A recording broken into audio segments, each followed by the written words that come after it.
Болеста јазлеста кожа кај кравите ќе го намали и така преполовениот сточен фонд во Струмичко, предупредуваат сточарите. Од година во година бројот на говедата во подогражденскиот предел според нив се намалува. Тврдат дека на прсти се броеле бидејќи никој од помладите не се занимава со овој бизнис.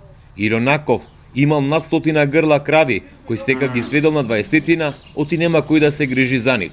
Нема ги уништија. Сите младите избегаат, никој нема се паса. Ние още дека има стари човеци, ја ги дека младите ги нема. На мене се остава нишчко. Слабо, дома не гледат, ретко. Кој гледа здравше? Нема. Јас сум прво што почнав да гледам, дома што.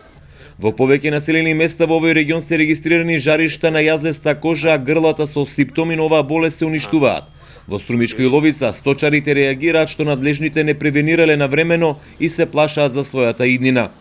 Абе, таа е опасна болест, ги знам, кожна болест, где има на слики објавено там на продавници, где. А што потешкоти и сносе, това не ми е познато. Матричниот доктор не треба да дојде да и посетува тие крави. Абе, кажа, ќе има вакцина. Кога ќе е таа вакцина? Не се знае още. Уколку га фрлум, примерно следува казна до 3000 евра, кото што слушам од другите, значи. И не смем добиче тоа фрлум, а оно умира, и јас повеќе му ирам од него. Значи, това добиче мен ма ране моите деца. Страшна работа е това. Не можем повеќе. Државниот завод за статистика регистрира намалување на сточниот фонд за последните 5 години. Кај говедата грлата се намалени за цели 13.000, додека кај кравите и стилните јунци за околу 7.000 грла. Според проценките на Агенцијата за храна и ветеринарство, од јазлестата кожа се очекува да заболат околу 3.000 говеда.